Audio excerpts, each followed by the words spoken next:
कुन्तीप्रियपुत्राय पूर्वा सन्ध्या प्रवर्तते। उत्तिष्ठ गजराज्यास्य कर्तव्यं लोकपालनम्। उत्तिष्ठोत्तिष्ठ विघ्नेश उत्तिष्ठ गणनायक। उत्तिष्ठ गिरिजापुत्रा जगतां मङ्गलं कुरु। श्रीकाणिपाकवरसिद्धिविनायकत्वं प्रीत्याद्य जागृहि कुरु प्रियमङ्गलानि। त्रैलोक्यरक्षणकराणि महोज्ज्वलानि। श्रीमद्विनायक विभो तव सुप्रभातम्। श्रीमद्विहारपुरवास शिवात्मजात कूपोद्भवाद्भुतविलास स्वयंभुमूर्ते। श्रीदेव शङ्खलिखिताश्रितपादपद्म। श्रीमद्विनायक विभो तव सुप्रभातम्। श्रीनारिकेळवनशोभितपुष्टिगात्र क्षीराभिषिक्त शुभविग्रह तत्त्वमूर्ते। दिव्याङ्गमूषिकसुवाहनमोदरूप श्रीमद्विनायक विभो तव सुप्रभातम्। श्रीकाणिपाकवरभूतलवासतुष्ट हे आदिपूज्य अरुणारुणभानुतेज। प्राचीदिशाम्बरमिदं रविकान्तिनिष्ठं श्रीमद्विनायक विभो तव सुप्रभातम्। श्रीबाहुदा शुभतरङ्गसुबाहुदत्त सुस्निग्धशीतलकणानपि सङ्गृहीत्य प्रभातवायुरिहयास्यति सेवनाय श्रीमद्विनायक विभो तव सुप्रभातम्। गौरीकराम्बुजसुलालितदिव्यवक्त्र श्रीकण्ठमानसमुदाकरमोदरूप कैलासशैलशिखरस्थितबालभानो श्रीमद्गणेश्वर विभो तव सुप्रभातम्। दूर्वाङ्कुराणि जलजानि सुपुष्पकाणि बिल्वानि पूजनविधौ च सुसज्जितानि। नित्यार्चनोत्सुकमदोत्कटवारणास्य श्रीमद्गणेश्वर विभो तव सुप्रभातम्। हृत्कूपमध्य समुपस्थितचित्स्वरूप कूटस्थतत्त्वमिदमेव हि बोधनेन त्वामत्र भासि विदधासि समस्तशोभान् श्रीमद्गणेश्वर विभो तव सुप्रभातम्। श्रीमुद्गलाख्यमुनिसन्नुत सच्चरित्र वासिष्ठकृत्समदमुख्य ऋषीश्वरीत्या वेदोक्तदेवगणमन्त्रगणादिनाथ श्रीमद्गणेश्वर विभो तव सुप्रभातम्। ऋग्वेदकीर्तितगणाधिपज्येष्ठराज त्वं ब्रह्मणस्पतिरिति प्रकटीकृतोऽसि। आधर्वशीर्षमनुमन्त्रितदिव्यमूर्ते श्रीमद्गणेश्वर विभो तव सुप्रभातम्। ब्रह्मादिदेव परिकीर्तितवेदपाठाः त्वच्छूर्पकर्णकुहरौ प्रविशन्ति देवाः। श्रुत्याधुनैव परिपालय धर्मसङ्घान् श्रीवल्लभेश भगवन् तव सुप्रभातम्। हेरम्बलम्ब जठराद्भुत दिव्यगात्र प्रारम्भपूजनमिदं दयया गृहीत्वा सर्वाशुभानि परिणाशय सर्वपुत्र श्रीवल्लभेश भगवन् तव सुप्रभातम्। भानुदयेन न हि दृश्यति चन्द्रबिम्बं त्वत्फालदेश शशिरेव विभाति नित्यं। सत्यस्वरूप निगमागमसन्नुताङ्घ्रे श्रीवल्लभेश भगवन् तव सुप्रभातम्। कालाग्निरुद्रसुतकालनियामकत्वं कालानुकूलफलदोऽसि कलामयोऽसि। कल्याणकारक कलाधरशेखरोऽसि श्रीवल्लभेश भगवन् तव सुप्रभातम्। उग्रस्वरूप रिपुनाशक उग्रपुत्र सौम्योऽसि सोमविनुतोऽसि प्रशान्तरूप। सर्वेश सर्वफलकारक सर्वमूर्ते श्रीवल्लभेश भगवन् तव सुप्रभातम्। दारिद्र्यदुःखभयभञ्जन दक्ष स्वामिन् तारुण्यविग्रहधनादिफलप्रदायिन् लावण्यमञ्जुलकलान्वितरञ्जितास्य हे विघ्ननाथ भगवन् तव सुप्रभातम्। गम्भीजतुष्टगणराजगकार गान्धर्वगानपरिवर्तितनादमूर्ते गाङ्गेयगण्यगणिताधिककलास्वरूप श्रीमद्विनायक विभो तव सुप्रभातम्।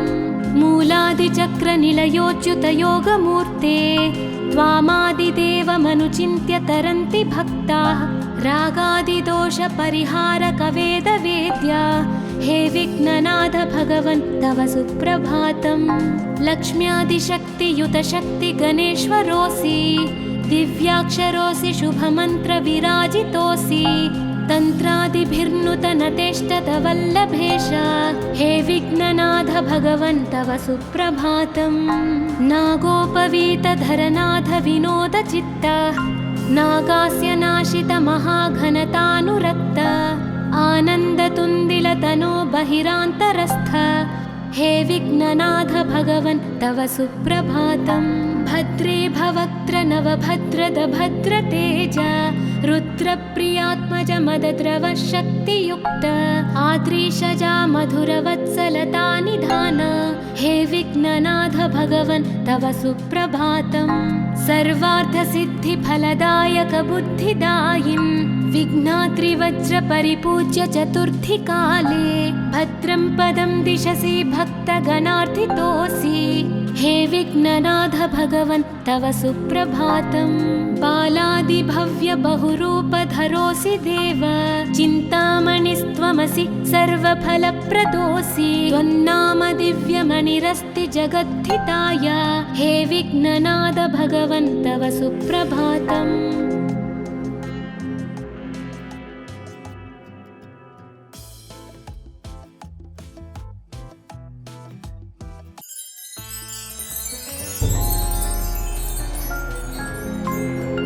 पार्वती प्रियपुत्राय पूर्वा सन्ध्या प्रवर्तते, उत्तिष्ठ गजराज्यास्य कर्तव्यं लोकपालनम्। उत्तिष्ठोत्तिष्ठ विघ्नेश उत्तिष्ठ गणनायक, उत्तिष्ठ गिरिजापुत्रा जगतां मङ्गलं कुरु।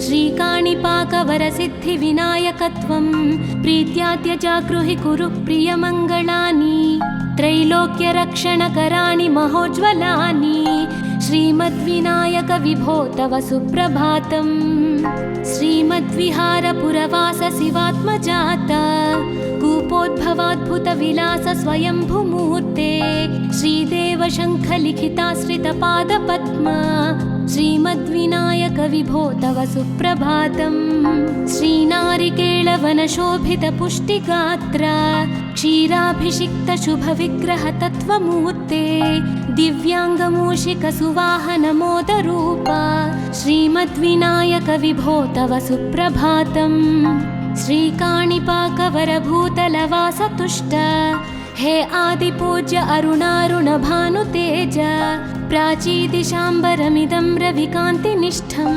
श्रीमद्विनायक विभो तव सुप्रभातम्। श्रीबाहुदा शुभतरङ्गसुबाहुदत्त, सुस्निग्धशीतलकणानपि सङ्गृहीत्य, प्राभातवायुरिह यास्यति सेवनाय श्रीमद्विनायक विभो तव सुप्रभातम्। गौरीकराम्बुजसुलालित दिव्यवक्त्र, श्रीकण्ठमानसमुदाकरमोदरूप, कैलासशैलशिखरस्थित बालभानो श्रीमद्गणेश्वर विभो तव सुप्रभातम्। दूर्वाङ्कुराणि जलजानि सुपुष्पकाणि, बिल्वानि पूजनविधौ च सुसज्जितानि, नित्यार्चनोत्सुकमदोत्कटवारणास्य श्रीमद्गणेश्वर विभो तव सुप्रभातम्।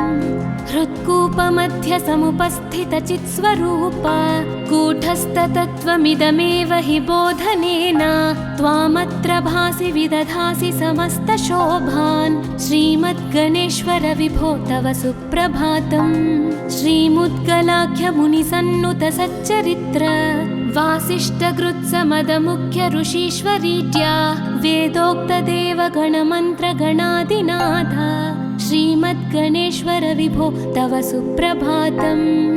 ऋग्वेदकीर्तितगणाधिपज्येष्ठराज, त्वं ब्रह्मणस्पतिरिति प्रकटीकृतोऽसि, आधर्वशीर्षमनुमन्त्रित दिव्यमूर्ते श्रीमद्गणेश्वर विभो तव सुप्रभातम्। ब्रह्मादिदेव परिकीर्तितवेदपाठाः त्वच्छूर्पकर्णकुहरौ प्रविशन्ति देवाः श्रुत्याधुनैव परिपालय धर्मसङ्घान् श्रीवल्लभेश भगवन् तव सुप्रभातम्।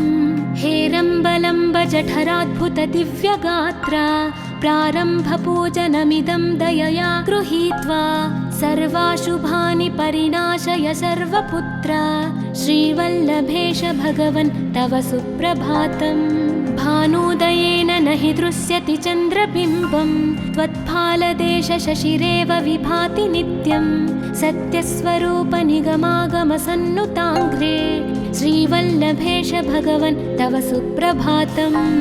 कालाग्निरुद्रसुतकालनियामकत्वं कालानुकूलफलदोऽसि कलामयोऽसि कल्याणकारक कलाधरशेखरोऽसि श्रीवल्लभेश भगवन् तव सुप्रभातम्।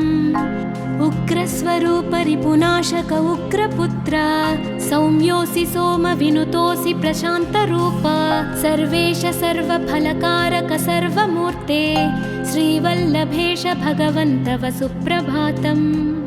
दारिद्र्यदुःखभयभञ्जन दक्ष स्वामिन् तारुण्यविग्रहधनादिफलप्रदायिन् लावण्यमञ्जुलकलान्वितरञ्जितास्य हे विघ्ननाथ भगवन् तव सुप्रभातम्। गम्भीजतुष्टगणराजगकार पूज्य गान्धर्वगानपरिवर्तितनादमूर्ते गाङ्गेयगण्यगणिताधिककलास्वरूप श्रीमद्विनायक विभो तव सुप्रभातम्। मूलादिचक्रनिलयोच्युतयोगमूर्ते त्वामादिदेवमनुचिन्त्य तरन्ति भक्ताः रागादिदोषपरिहारक वेदवेद्या हे विघ्ननाथ भगवन् तव सुप्रभातम्। लक्ष्म्यादिशक्तियुतशक्ति गणेश्वरोऽसि दिव्याक्षरोऽसि शुभमन्त्रविराजितोऽसि तन्त्रादिभिर्नुतनतेष्टत वल्लभेश हे विघ्ननाथ भगवन् तव सुप्रभातम्। नागोपवीतधरनाथ विनोदचित्त नागास्य नाशित महाघनतानुरक्त आनन्दतुन्दिलतनो बहिरान्तरस्थ हे विघ्ननाथ भगवन् तव सुप्रभातम्। भद्रे भवक्त्र नवभद्रद भद्रतेज रुद्रप्रियात्मज मदद्रव शक्तियुक्त आद्रीशजा मधुरवत्सलता निधान हे विघ्ननाथ भगवन् तव सुप्रभातम्। सर्वार्थसिद्धिफलदायक बुद्धिदायिन् विघ्नात्रिवज्रपरिपूज्य चतुर्थी काले भद्रं पदं दिशसि भक्तगणार्थितोऽसि हे विघ्ननाथ भगवन् तव सुप्रभातम्। बालादिभव्य बहुरूपधरोऽसि देव चिन्तामणिस्त्वमसि सर्वफलप्रदोऽसि त्वन्नाम दिव्यमणिरस्ति जगद्धिताय हे विघ्ननाथ भगवन् तव सुप्रभातम्।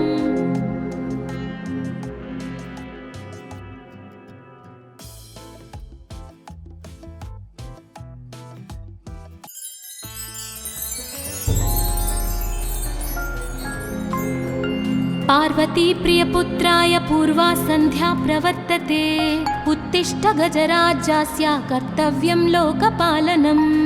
उत्तिष्ठोत्तिष्ठ विघ्नेश उत्तिष्ठ गणनायक उत्तिष्ठ गिरिजापुत्रा जगतां मङ्गलं कुरु। श्रीकाणिपाकवरसिद्धिविनायकत्वं प्रीत्याद्य जागृहि कुरु प्रियमङ्गलानि त्रैलोक्यरक्षणकराणि महोज्ज्वलानि श्रीमद्विनायक विभो तव सुप्रभातम्। श्रीमद्विहारपुरवास शिवात्मजात कूपोद्भवाद्भुतविलास स्वयंभुमूर्ते श्रीदेव शङ्खलिखिताश्रितपादपद्म श्रीमद्विनायक विभो तव सुप्रभातम्। श्रीनारिकेळवनशोभितपुष्टिगात्र क्षीराभिषिक्तशुभविग्रह तत्त्वमूर्ते दिव्याङ्गमूषिकसुवाहनमोदरूप श्रीमद्विनायक विभो तव सुप्रभातम्। श्रीकाणिपाकवरभूतलवासतुष्ट हे आदिपूज्य अरुणारुण भानुतेज प्राचीदिशाम्बरमिदं रविकान्तिनिष्ठं श्रीमद्विनायक विभो तव सुप्रभातम्।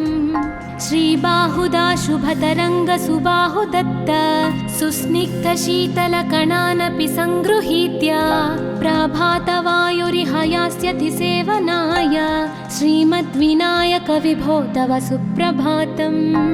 गौरीकराम्बुजसुलालित दिव्यवक्त्र श्रीकण्ठमानसमुदाकरमोदरूप कैलासशैलशिखरस्थित बालभानो श्रीमद्गणेश्वर विभो तव सुप्रभातम्। दूर्वाङ्कुराणि जलजानि सुपुष्पकाणि बिल्वानि पूजनविधौ च सुसज्जितानि नित्यार्चनोत्सुकमदोत्कटवारणास्य श्रीमद्गणेश्वर विभो तव सुप्रभातम्। हृत्कूपमध्य समुपस्थितचित्स्वरूप कूटस्थतत्त्वमिदमेव हि बोधनेन त्वामत्र भासि विदधासि समस्तशोभान् श्रीमद्गणेश्वर विभो तव सुप्रभातम्। श्रीमुद्गलाख्यमुनिसन्नुत सच्चरित्र वासिष्ठकृत्समदमुख्य ऋषीश्वरीड्या वेदोक्तदेवगणमन्त्रगणादिनाथ श्रीमद्गणेश्वर विभो तव सुप्रभातम्। ऋग्वेदकीर्तितगणाधिपज्येष्ठराज त्वं ब्रह्मणस्पतिरिति प्रकटीकृतोऽसि आधर्वशीर्षमनुमन्त्रित दिव्यमूर्ते श्रीमद्गणेश्वर विभो तव सुप्रभातम्। ब्रह्मादिदेव परिकीर्तित वेदपाठाः त्वच्छूर्पकर्णकुहरौ प्रविशन्ति देवाः श्रुत्याधुनैव परिपालय धर्मसङ्घान् श्रीवल्लभेश भगवन् तव सुप्रभातम्। हेरम्बलम्ब जठराद्भुत दिव्यगात्रा प्रारम्भपूजनमिदं दयया गृहीत्वा सर्वाशुभानि परिनाशय सर्वपुत्र श्रीवल्लभेश भगवन् तव सुप्रभातम्। भानुदयेन न हि दृश्यति चन्द्रबिम्बं त्वत्फालदेश शशिरेव विभाति नित्यं सत्यस्वरूप निगमागमसन्नुताङ्घ्रे श्रीवल्लभेश भगवन् तव सुप्रभातम्। कालाग्निरुद्रसुतकालनियामकत्वं कालानुकूलफलदोऽसि कलामयोऽसि कल्याणकारक कलाधर शेखरोऽसि श्रीवल्लभेश भगवन् तव सुप्रभातम्। उग्रस्वरूप रिपुनाशक उग्रपुत्र सौम्योऽसि सोमविनुतोऽसि प्रशान्तरूप सर्वेश सर्वफलकारक सर्वमूर्ते श्रीवल्लभेश भगवन् तव सुप्रभातम्। दारिद्र्य दुःख भयभञ्जन दक्ष स्वामिन् तारुण्य विग्रह धनादि फलप्रदायिन् लावण्य मंजुल कलान्वित रञ्जितास्य हे विघ्ननाथ भगवन् तव सुप्रभातम्। गम्भीर तुष्ट गणराज गकार पूज्य गान्धर्वगान परिवर्तित नादमूर्ते गाङ्गेय गण्य गणिताधिक कलास्वरूप श्रीमद्विनायक विभो तव सुप्रभातम्।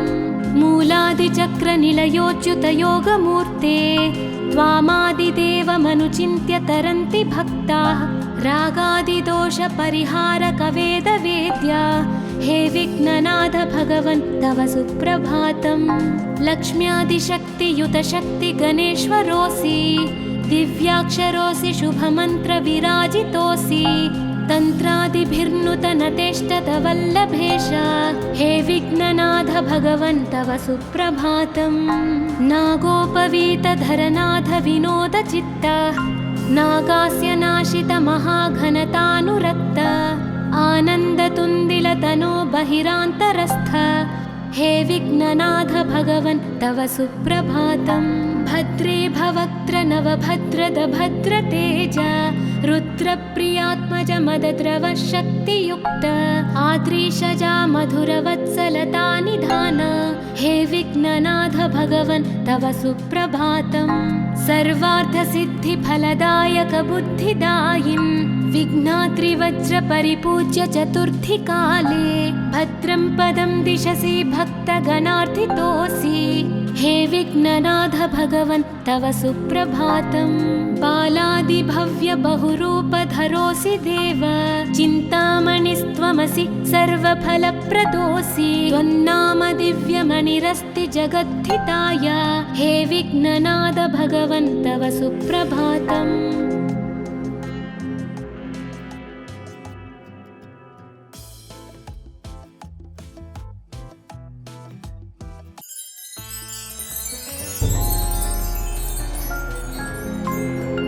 पार्वती प्रियपुत्राय पूर्वा सन्ध्या प्रवर्तते। उत्तिष्ठ गजराज्यास्य कर्तव्यं लोकपालनम्। उत्तिष्ठोत्तिष्ठ विघ्नेश उत्तिष्ठ गणनायक, उत्तिष्ठ गिरिजापुत्रा जगतां मङ्गलं कुरु। श्रीकाणिपाकवरसिद्धिविनायकत्वं प्रीत्याद्य जागृहि कुरु प्रियमङ्गलानि। त्रैलोक्यरक्षणकराणि महोज्ज्वलानि, श्रीमद्विनायक विभो तव सुप्रभातम्। श्रीमद्विहारपुरवास शिवात्मजात, कूपोद्भवाद्भुतविलास स्वयंभूमूर्ते। श्रीदेव शङ्खलिखिताश्रितपादपद्मा, श्रीमद्विनायक विभो तव सुप्रभातम्। श्रीनारिकेळवनशोभितपुष्टिगात्र, क्षीराभिषिक्त शुभविग्रह तत्त्वमूर्ते। दिव्याङ्गमूषिकसुवाहनमोदरूप, श्रीमद्विनायक विभो तव सुप्रभातम्। श्रीकाणिपाकवरभूतलवासतुष्ट, हे आदिपूज्य अरुणारुणभानुतेज। प्राचीदिशाम्बरमिदं रविकान्तिनिष्ठं, श्रीमद्विनायक विभो तव सुप्रभातम्। श्रीबाहुदा शुभतरङ्गसुबाहुदत्त, सुस्निग्धशीतलकणानपि सङ्गृहीत्य। प्रभातवायुरिहयास्यति सेवनाय, श्रीमद्विनायक विभो तव सुप्रभातम्। गौरीकराम्बुजसुलालितदिव्यवक्त्र, श्रीकण्ठमानसमुदाकरमोदरूप। कैलासशैलशिखरस्थितबालभानो, श्रीमद्गणेश्वर विभो तव सुप्रभातम्। दूर्वाङ्कुराणि जलजानि सुपुष्पकाणि, बिल्वानि पूजनविधौ च सुसज्जितानि। नित्यार्चनोत्सुकमदोत्कटवारणास्य, श्रीमद्गणेश्वर विभो तव सुप्रभातम्। हृत्कूपमध्यसमुपस्थितचित्स्वरूप, कूटस्थतत्त्वमिदमेव हि बोधनेन। त्वामत्र भासि विदधासि समस्तशोभान्, श्रीमद्गणेश्वर विभो तव सुप्रभातम्। श्रीमुद्गलाख्यमुनिसन्नुतसच्चरित्र, वासिष्ठकृत्समदमुख्य ऋषीश्वरीज्या। वेदोक्तदेवगणमन्त्रगणादिनाथ, श्रीमद्गणेश्वर विभो तव सुप्रभातम्।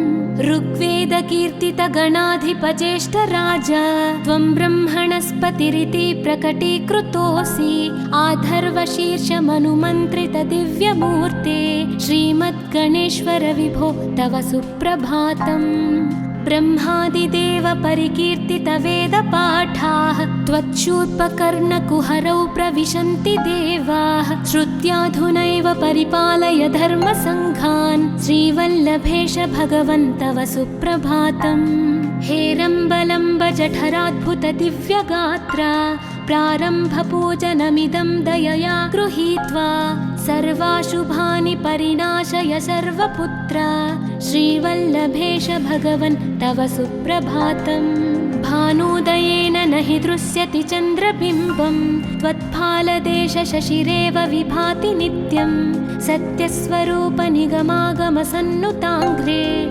श्रीवल्लभेश भगवन् तव सुप्रभातम्। कालाग्निरुद्रसुतकालनियामकत्वं, कालानुकूलफलदोऽसि कलामयोऽसि। कल्याणकारक कलाधर शेखरोऽसि, श्रीवल्लभेश भगवन् तव सुप्रभातम्। उग्रस्वरूप रिपुनाशक उग्रपुत्र, सौम्योऽसि सोमविनुतोऽसि प्रशान्तरूप। सर्वेश सर्वफलकारक सर्वमूर्ते, श्रीवल्लभेश भगवन् तव सुप्रभातम्। दारिद्र्यदुःखभयभञ्जन दक्ष स्वामिन्, तारुण्य विग्रहधनादिफलप्रदायिन् लावण्यमञ्जुलकलान्वितरञ्जितास्य हे विघ्ननाथ भगवन् तव सुप्रभातम्। गम्भीजतुष्टगणराजगकार गान्धर्वगानपरिवर्तितनादमूर्ते गाङ्गेयगण्यगणिताधिककलास्वरूप श्रीमद्विनायक विभो तव सुप्रभातम्। मूलादिचक्रनिलयोच्युतयोगमूर्ते त्वामादिदेवमनुचिन्त्य तरन्ति भक्ताः रागादिदोषपरिहारकवेदवेद्या हे विघ्ननाथ भगवन् तव सुप्रभातम्।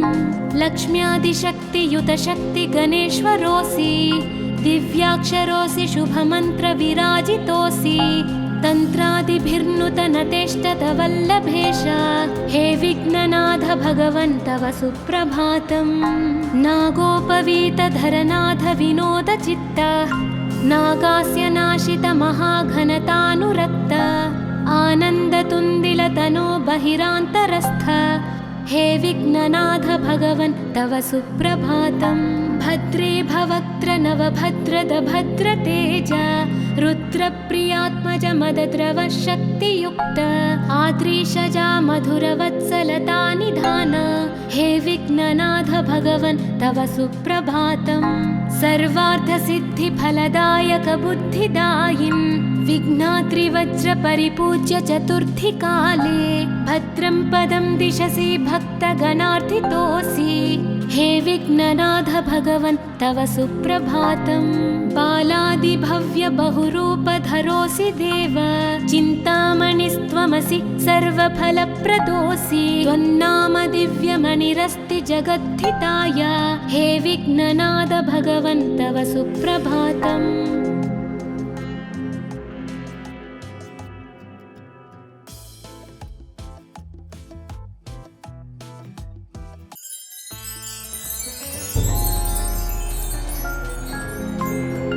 पार्वती प्रियपुत्राय पूर्वा सन्ध्या प्रवर्तते उत्तिष्ठ गजराज्यास्य कर्तव्यं लोकपालनम्।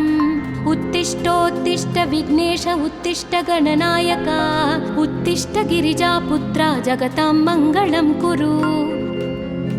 श्रीकाणिपाकवरसिद्धिविनायकत्वं प्रीत्यात्यजागृहि कुरु प्रियमङ्गलानि त्रैलोक्यरक्षणकराणि महोज्ज्वलानि श्रीमद्विनायक विभो तव सुप्रभातम्। श्रीमद्विहारपुरवास शिवात्मजात कूपोद्भवाद्भुतविलास स्वयंभुमूर्ते श्रीदेव शङ्खलिखिताश्रितपादपद्म श्रीमद्विनायक विभो तव सुप्रभातम्। श्रीनारिकेळवनशोभितपुष्टिगात्र क्षीराभिषिक्तशुभविग्रहतत्त्वमूर्ते दिव्याङ्गमूषिकसुवाहनमोदरूप श्रीमद्विनायक विभो तव सुप्रभातम्। श्रीकाणिपाकवरभूतलवासतुष्ट हे आदिपूज्य अरुणारुणभानुतेज प्राचीदिशाम्बरमिदं रविकान्तिनिष्ठं श्रीमद्विनायक विभो तव सुप्रभातम्। श्रीबाहुदा शुभतरङ्गसुबाहुदत्त सुस्निग्धशीतलकणानपि सङ्गृहीत्य प्राभातवायुरिह यास्यति सेवनाय श्रीमद्विनायक विभो तव सुप्रभातम्। गौरीकराम्बुजसुलालितदिव्यवक्त्र श्रीकण्ठमानसमुदाकरमोदरूप कैलासशैलशिखरस्थितबालभानो श्रीमद्गणेश्वर विभो तव सुप्रभातम्। दूर्वाङ्कुराणि जलजानि सुपुष्पकाणि बिल्वानि पूजनविधौ च सुसज्जितानि नित्यार्चनोत्सुकमदोत्कटवारणास्य श्रीमद्गणेश्वर विभो तव सुप्रभातम्। हृत्कूपमध्यसमुपस्थितचित्स्वरूप कूटस्थतत्त्वमिदमेव हि बोधनेन त्वामत्र भासि विदधासि समस्तशोभान् श्रीमद्गणेश्वर विभो तव सुप्रभातम्। श्रीमुद्गलाख्यमुनिसन्नुतसच्चरित्र वासिष्ठगृत्समदमुख्य ऋषीश्वरीड्या वेदोक्तदेवगणमन्त्रगणादिनाथ श्रीमद्गणेश्वर विभो तव सुप्रभातम्। ऋग्वेदकीर्तितगणाधिपज्येष्ठराज त्वं ब्रह्मणस्पतिरिति प्रकटीकृतोऽसि। आधर्वशीर्षमनुमन्त्रितदिव्यमूर्ते श्रीमद्गणेश्वर विभो तव सुप्रभातम्। ब्रह्मादिदेव परिकीर्तितवेदपाठाः त्वच्छूर्पकर्णकुहरौ प्रविशन्ति देवाः। श्रुत्याधुनैव परिपालय धर्मसङ्घान् श्रीवल्लभेश भगवन् तव सुप्रभातम्। हेरम्बलम्ब जठराद्भुतदिव्यगात्रा प्रारम्भपूजनमिदं दयया गृहीत्वा सर्वाशुभानि परिनाशय सर्वपुत्र श्रीवल्लभेश भगवन् तव सुप्रभातम्। भानुदयेन न हि दृश्यति चन्द्रबिम्बं त्वत्फालदेशशशिरेव विभाति नित्यं। सत्यस्वरूपनिगमागमसन्नुताङ्घ्रे श्रीवल्लभेश भगवन् तव सुप्रभातम्। कालाग्निरुद्रसुतकालनियामकत्वं कालानुकूलफलदोऽसि कलामयोऽसि। कल्याणकारककलाधरशेखरोऽसि श्रीवल्लभेश भगवन् तव सुप्रभातम्। उग्रस्वरूपरिपुनाशक उग्रपुत्र सौम्योऽसि सोमविनुतोऽसि प्रशान्तरूप।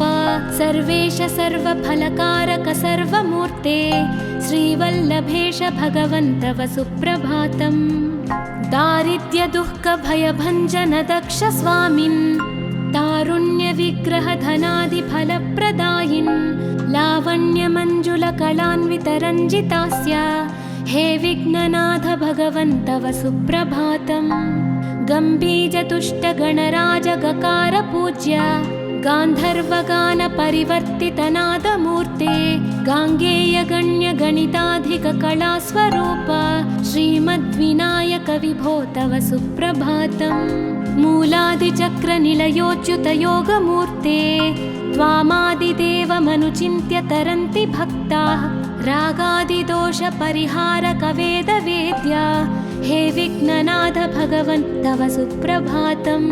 लक्ष्म्यादिशक्तियुतशक्तिगणेश्वरोऽसि दिव्याक्षरोऽसि शुभमन्त्रविराजितोऽसि। तन्त्रादिभिर्नुतनतेष्टतवल्लभेश हे विघ्ननाथ भगवन् तव सुप्रभातम्। नागोपवीतधरनाथ विनोदचित्त नागास्य नाशित महाघनतानुरक्त आनन्दतुन्दिलतनो बहिरान्तरस्थ हे विघ्ननाथ भगवन् तव सुप्रभातम्। भद्रे भवक्त्र नवभद्रद भद्रतेज रुद्रप्रियात्मज मदद्रव शक्तियुक्त आद्रीशजा मधुरवत्सलता निधान हे विघ्ननाथ भगवन् तव सुप्रभातम्। सर्वार्थसिद्धिफलदायक बुद्धिदायिन् विघ्नाद्रिवज्रपरिपूज्य चतुर्थीकाले भद्रं पदं दिशसि भक्तगणार्थितोऽसि हे विघ्ननाथ भगवन् तव सुप्रभातम्। बालादिभव्य बहुरूपधरोऽसि देव चिन्तामणिस्त्वमसि सर्वफलप्रदोऽसि। त्वन्नाम दिव्यमणिरस्ति जगद्धिताय हे विघ्ननाथ भगवन् तव सुप्रभातम्।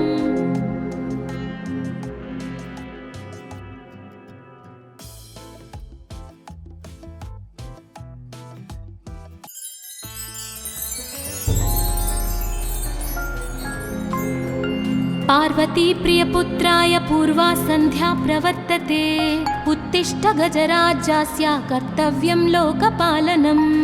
उत्तिष्ठोत्तिष्ठ विघ्नेश उत्तिष्ठ गणनायक उत्तिष्ठ गिरिजापुत्रा जगतां मङ्गलं कुरु।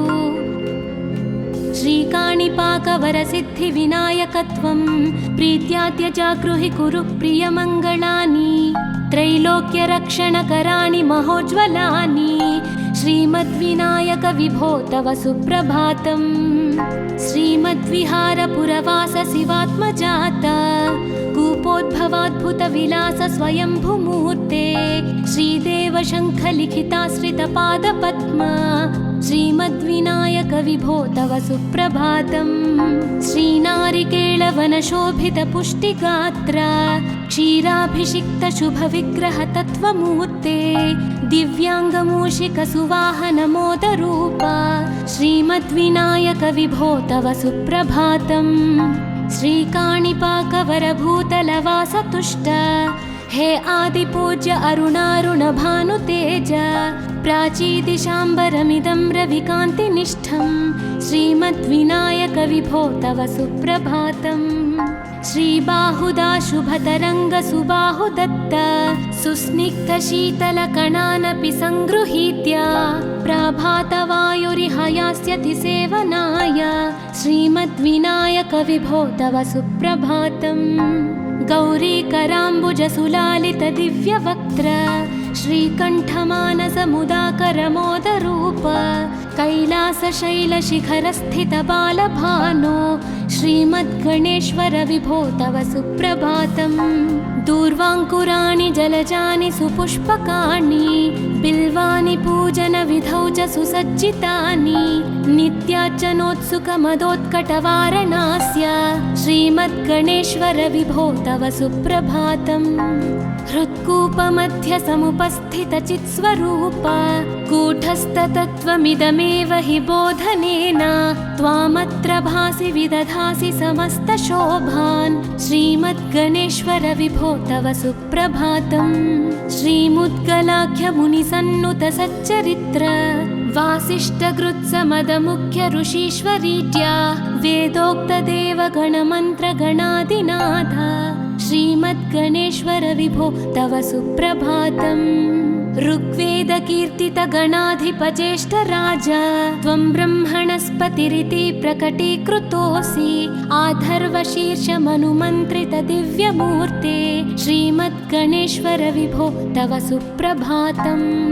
ब्रह्मादिदेव परिकीर्तितवेदपाठाः त्वच्छूर्पकर्णकुहरौ प्रविशन्ति देवाः श्रुत्याधुनैव परिपालय धर्मसङ्घान् श्रीवल्लभेश भगवन् तव सुप्रभातम्।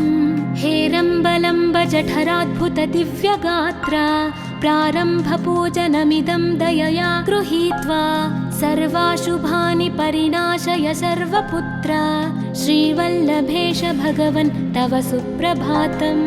भानुदयेन न हि दृश्यति चन्द्रबिम्बं त्वत्फालदेशशशिरेव विभाति नित्यं सत्यस्वरूप निगमागमसन्नुताङ्घ्रे श्रीवल्लभेश भगवन् तव सुप्रभातम्।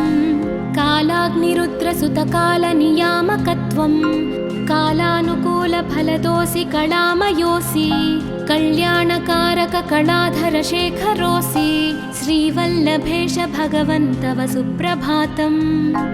उग्रस्वरूपरिपुनाशक उग्रपुत्र सौम्योऽसि सोमविनुतोऽसि प्रशान्तरूप सर्वेश सर्वफलकारक सर्वमूर्ते श्रीवल्लभेश भगवन् तव सुप्रभातम्।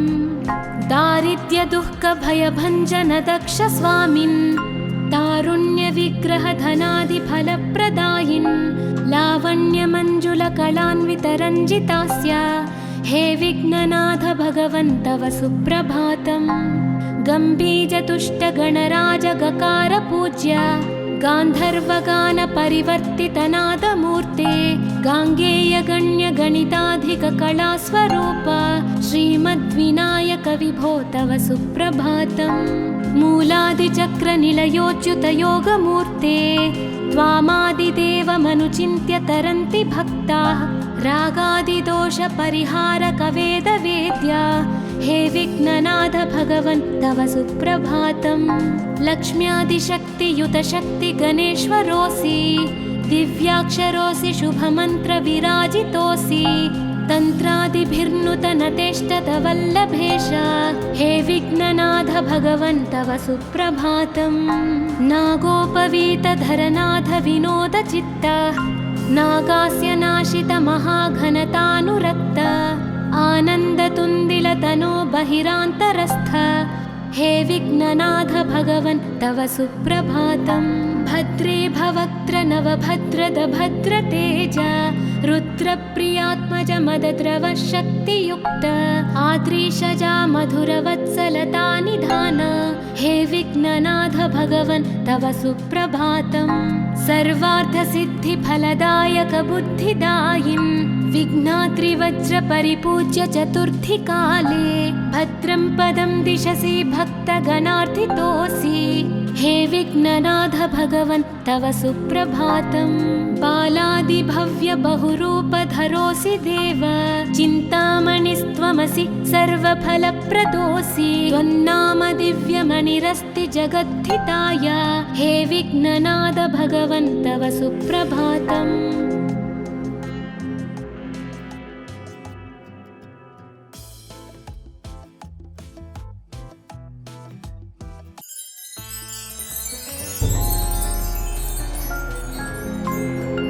पार्वती प्रियपुत्राय पूर्वा सन्ध्या प्रवर्तते। उत्तिष्ठ गजराज्यास्य कर्तव्यं लोकपालनम्। उत्तिष्ठोत्तिष्ठ विघ्नेश उत्तिष्ठ गणनायक, उत्तिष्ठ गिरिजापुत्रा जगतां मङ्गलं कुरु।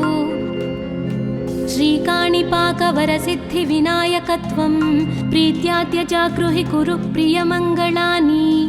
त्रैलोक्यरक्षणकराणि महोज्ज्वलानि, श्रीमद्विनायक विभो तव सुप्रभातम्। श्रीमद्विहारपुरवास शिवात्मजाता, कूपोद्भवाद्भुतविलास स्वयंभुमूर्ते।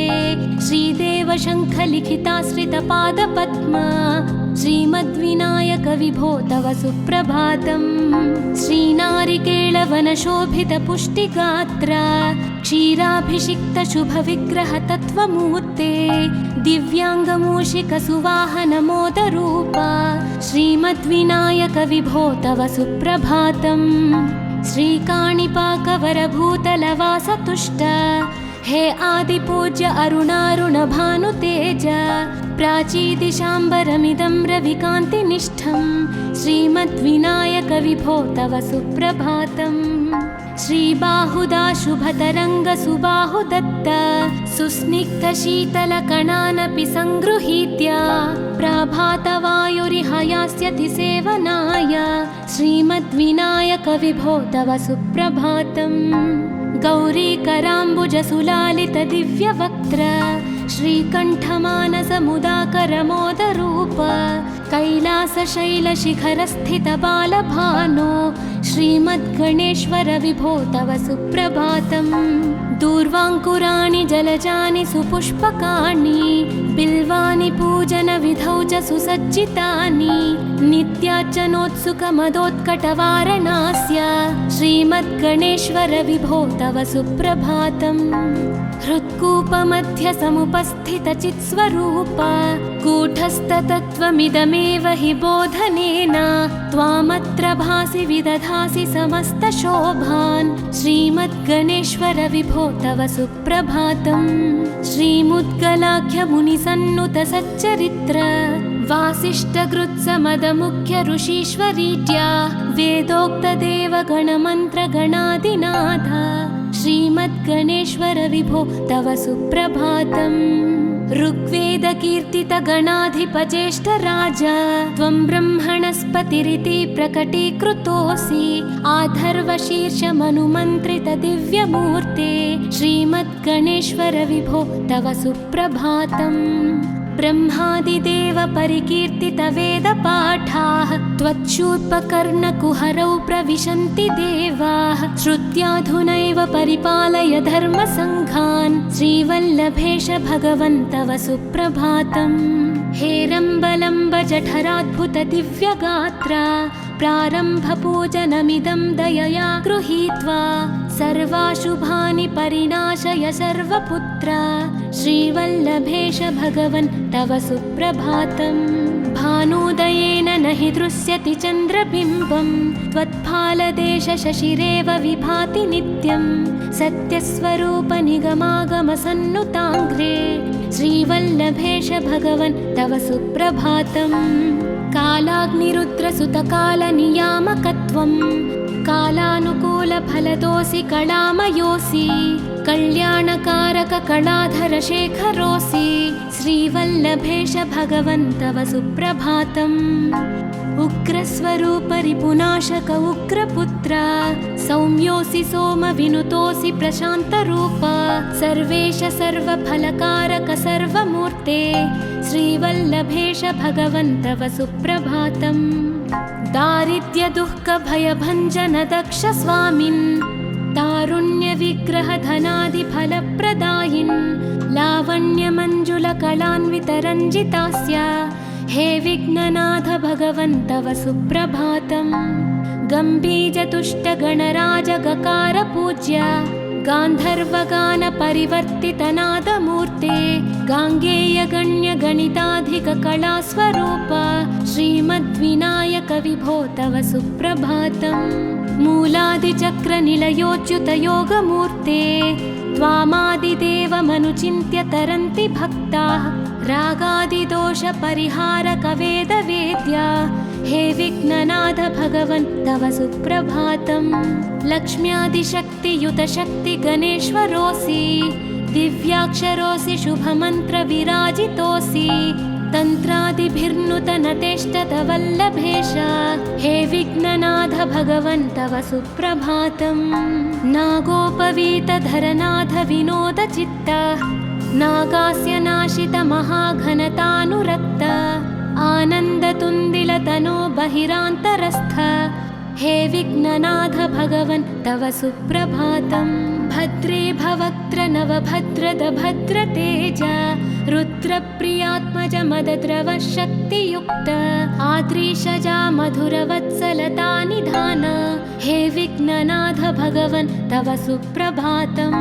सर्वार्थसिद्धिफलदायक बुद्धिदायिन् विघ्नात्रिवज्रपरिपूज्य चतुर्थीकाले भद्रं पदं दिशसि भक्तगणार्थितोऽसि हे विघ्ननाथ भगवन् तव सुप्रभातम्। बालादिभव्य बहुरूपधरोऽसि देव चिन्तामणिस्त्वमसि सर्वफलप्रदोऽसि त्वन्नाम दिव्यमणिरस्ति जगद्धिताय हे विघ्ननाथ भगवन् तव सुप्रभातम्।